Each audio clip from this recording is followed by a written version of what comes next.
Lind & Co présente Maman je ne suis pas morte de Mariella Esser, Colline Fanon, lu par Violaine Fumeau.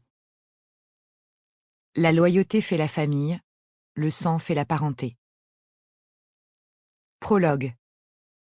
J'ai 34 ans, 2 enfants, une fille malicieuse, un pétillant petit garçon, un merveilleux mari et un bon travail. Je viens d'une famille très aimante et bienveillante. J'aime jouer du piano et la photographie me passionne. Je suis presque Madame Tout-le-Monde. J'ai été adoptée. J'ose enfin l'écrire.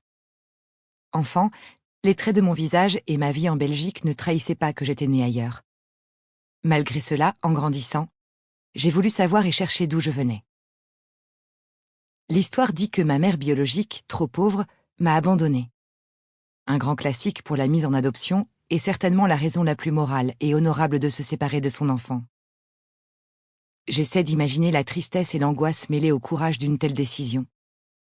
L'adoption, c'est aussi factuellement ne pas avoir d'autre choix, après avoir porté et donné la vie, que de la livrer à l'inconnu pour lui offrir une chance de survie.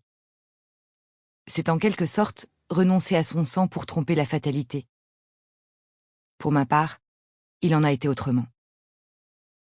Un être humain vivant ou mort n'a pas de prix. Or, la demande crée l'offre. Alors les opportunités apparaissent, les intérêts naissent, les trafics s'ébauchent. D'inestimable, la valeur d'un enfant se réévalue en devises. Je ne suis pas contre l'adoption, incontestablement. Mon souhait est de sensibiliser les consciences, de permettre aux enfants adoptés de jouir de leur droit fondamental de retrouver leur famille de naissance si tel est leur désir, de militer pour une révision poussée et une modification des lois, accords internationaux et conventions qui régissent les adoptions.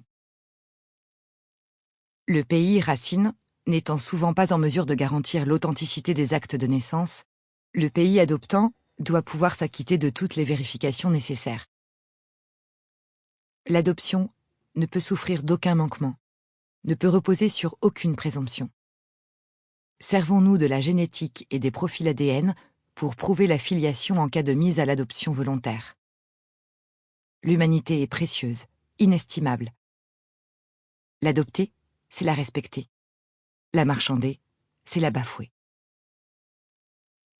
Grâce à la méticuleuse manie de ma mère adoptive et à son noble souhait de me fabriquer un joli album de souvenirs, j'ai la chance rare de disposer d'un dossier administratif complet, minutieusement conservé et assorti de 1001 photos, de nombreuses lettres et autres notes. Ces précieux éléments m'ont permis de remonter. Sample complete. Ready to continue?